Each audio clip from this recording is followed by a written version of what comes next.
Hey you all, welcome back to the Three Rings, and today we are talking about the current housing crisis that we're in and the many reasons we are in it. And it's a multi-level problem, from zoning to lack of public housing to lack of supply in the housing market in general. There's a lot to cover and I'm excited to talk about it with you. Affordable housing continues to slip away from younger generations like Gen Z and millennials, which is leading them to move back in with their parents or find other housing options. This can also lead to homelessness, especially if you don't have a family to move back in with or don't have good relationships with your family or friends and you have nowhere to go. Affordable housing is so important for everyone because it actually reduces people being on the street. What is leading to these high housing costs is zoning and lack of supply, as well as regulations and lack of public housing.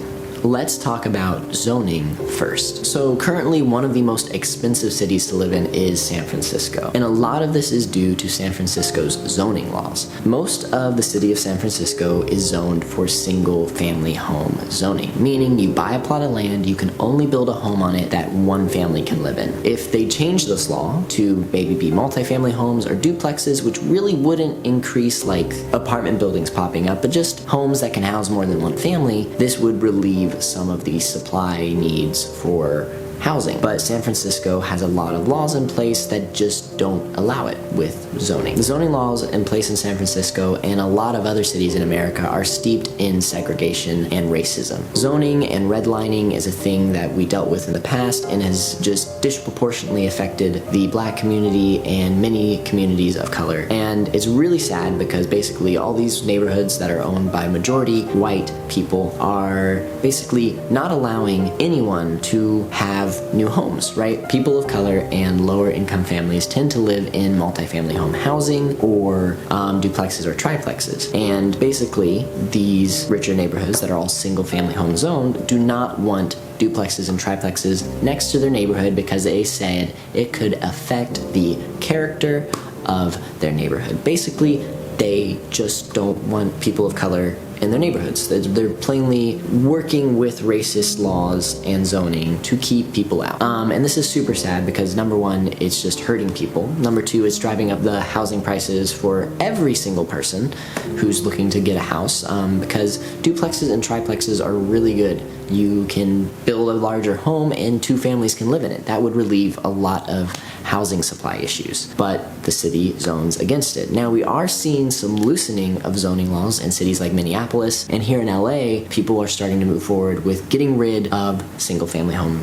zoning. A lot of people are getting out of this mindset of not in my backyard when it comes to like apartment buildings or skyscrapers, and more people are open to the fact that, hey, there's just not enough housing. And some studies have shown, and it makes sense, that when housing prices are expensive and there is not enough housing, homelessness increases. And also wealth disparity, right? You know, the minimum wage workers aren't making enough and then rent keeps going up and people might not have the option to move back in with their family, so where do they go? They end up becoming homeless, and this is super, super sad, and more affordable housing would cure this problem, or at least help with this problem. So to kind of wrap up zoning is keeping white neighborhoods white, essentially, and so it's just a new form of redlining, and it's a way to also block wealth.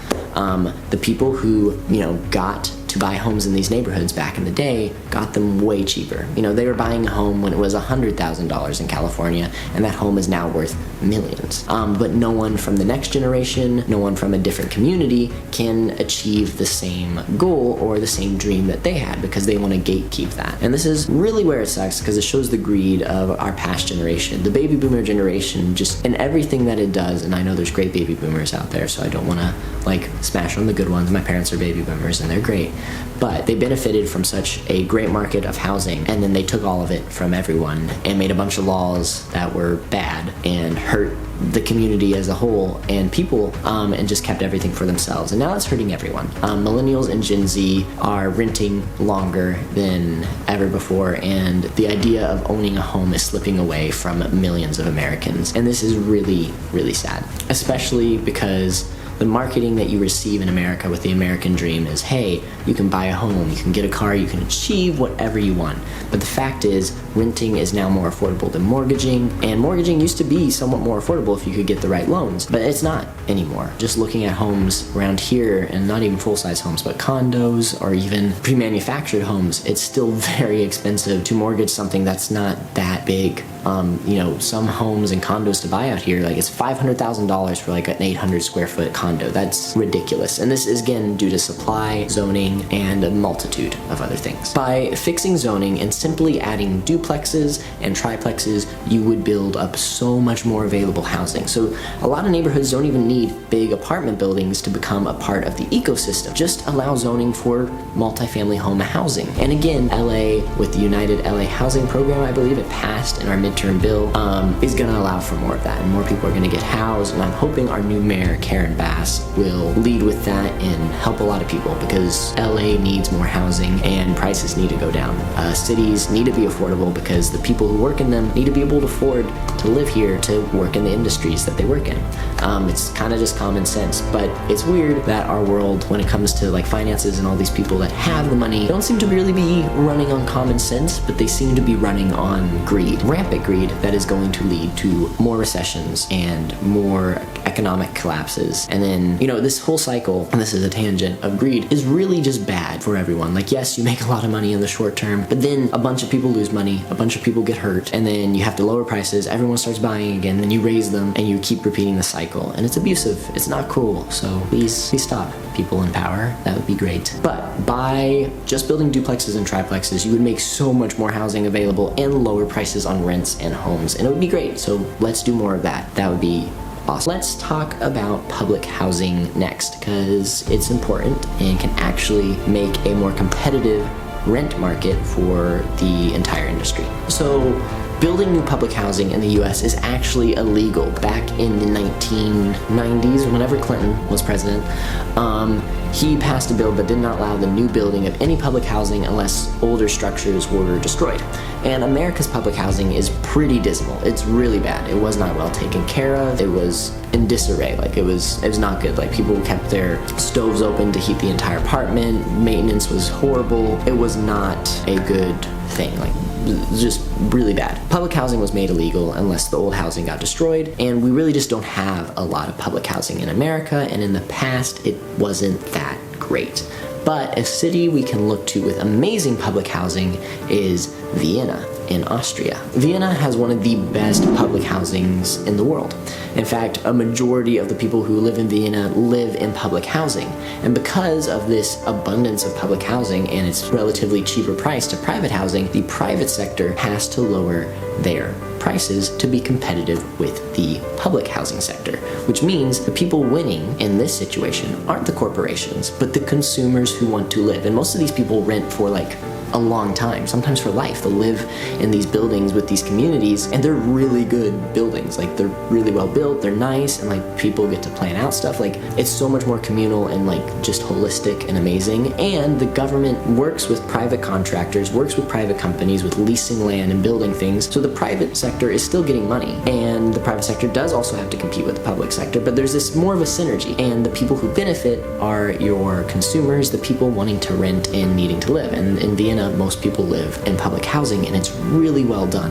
Here in the US, public housing is near non-existent. Rent prices are high, and our supply of new housing being built is dismal. It's not great, which means for investors and landowners, they can raise the prices super high. They can just keep getting wealthier. And again, this is coming down to just rampant greed. There being a lack of housing is great for people who already own housing, have multiple homes, or own apartment buildings, because they can basically charge people whatever they want, essentially. Now, we are actually seeing a downturn in rent because the economy is shifting and most people aren't moving out or changing things. They're just, everyone's staying still because everything's so unaffordable. So now new apartment buildings that have been built are like, oh, we have a lot of vacancies. How can we get people in? And they're actually lowering prices, which is good, because in a true capitalist market, right, competition is supposed to drive down price. So in Vienna, we see that the competition of the public housing market drives down the price of the private housing market, right? And it balances balances out. And in America, we don't have any public housing to balance out the private housing market. Since everything's pretty much private when it comes to housing, and there's no new housing being built, guess what? The people that own it are succeeding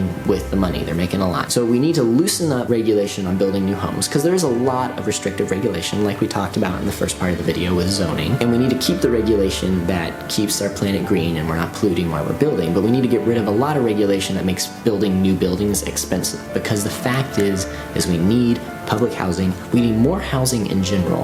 And I think a hybrid of more public housing in the US with the addition of more housing in general would drastically lower our prices. And this would be great for the consumer. And I think in the long run, it'd actually be great for these large businesses, because they get to build more housing, more people are living in them. And while their profits might not be as high on these smaller ones, they're building more and getting more broad profits, and maybe building loyalty with their renters, and people will rent with them for a long time. And they'll have loyal customers and people who want to rent with these private companies or public companies. And I think it builds a stronger community. And for me, believing that housing is a human right, there just should be enough housing for everyone. I think we live in a world where we can build more, we can do more, and the fact that we aren't comes down to the fact that people just don't want to help other people because of greed. And this is what is so sad. But we have seen it work in other countries like Vienna. Public housing market competes with the private housing market and makes much more equitable housing prices for everyone, and it's fantastic. So we've covered zoning, we've covered public housing, we've talked about some of the aspects of the racist history behind zoning and redlining and how they're still affecting us today. So what's the solution? What can we do to make housing better?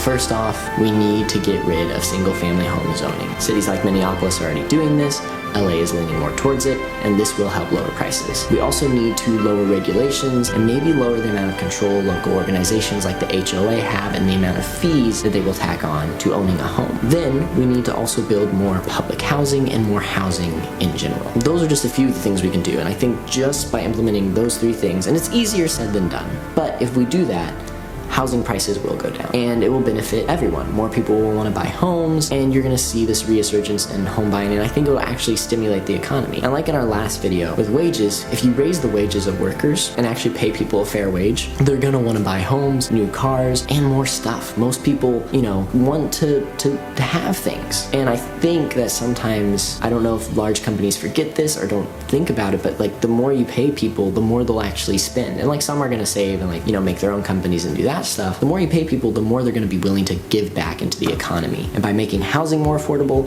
paying people more, guess what? You have a better economy because more people are buying houses, buying cars, buying things for those houses, and it's just a much more better and equitable, I think, society. That's what I have to say about the housing market and the things we need to change. And I truly believe if we vote in the right people, if we get out into our community and start turning some of these laws around, making a difference, and again, voting the right people into office who want to benefit us and make things better, then we're going to see more affordable housing and homes come onto the market.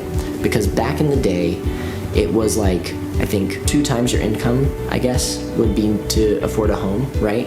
So like you could pay off a home when you mortgaged it, like in a few years back in the 50s or 70s. And a lot of people actually didn't do that. They bought like a few other things, a car and other stuff, but the homes were so cheap that they could still pay it off relatively quicker. Nowadays, especially in other cities, this is overseas in Sydney, what used to cost a few times more than the home, like 3 to 4 times more than what you would make a year to buy a home, is now 15 times more. Housing is getting out of hand. It's getting out of reach of the people who need it most. And everyone in my heart, I believe, needs and deserves a home. Whether they own it or rent it, they need a place to live that is safe, that keeps them warm, and has accessibility to, grocery stores and things that they need. The world we live in is not there yet, especially in America. And it's sad that greed has led us to such a place of taking advantage of people. And I truly believe that me and you, if we unite and we force the system to change by petitioning, voting for the right people, we can do this. We can change this world, and we don't have to live in a world driven by greed, because what I truly believe is the greed from our leaders trickles down to us, right? Unlike trickle-down economics, which just never trickled down to anyone, greed does move through everyone, because when you have greedy companies that don't pay people enough, guess what? Those people aren't paid enough, start to get greedy with their money because they just don't have enough to help themselves or help others, right? And so you have the system that perpetuates everyone being greedy and angry because the person at the top is robbing them dry. So then they can't really help the person next to them because they are also not doing well financially. We need to get rid of this system because as humans, I don't think we are meant to be greedy. I don't think we were born greedy. I think the system we are born into is very much affected us, and it's time for a change, and we can do it. I believe me and you can change the world. And we deserve affordable housing. Everyone does. Everyone deserves the option to have a home, a roof over their head. And it doesn't have to be the biggest roof. It doesn't have to be a mansion, but it just needs to be affordable. And it needs to be safe, and it needs to be livable. And hopefully, with some more green initiatives, maybe has plants and flowers on the outside. That would be amazing. But nonetheless, let me know what you guys think. I'm always learning. There's so much that I think I covered broadly, but I also want to cover things more deeply in the future as well. And by doing more deep research into stuff, we got to fix this problem. We need a vote for better housing laws, more multifamily home housing, less single family home housing, more public housing, and just more housing in general. It's going to help us a lot, and less regulation on building and making things so expensive. We need a nice mix of private and public housing in our current system. So yeah, let me know what you think. Correct me if there's anything I missed, or if I was wrong. I always want to be able to, come from a place of learning. And I know I was talking about zoning and redlining and their racist history. I still have a lot to learn about that, and I always want to come at that with a respectful attitude as well. Let me know if there's anything I need to improve on. I appreciate you guys, and I love you. I cannot wait to make another video for you, and I will see you next time.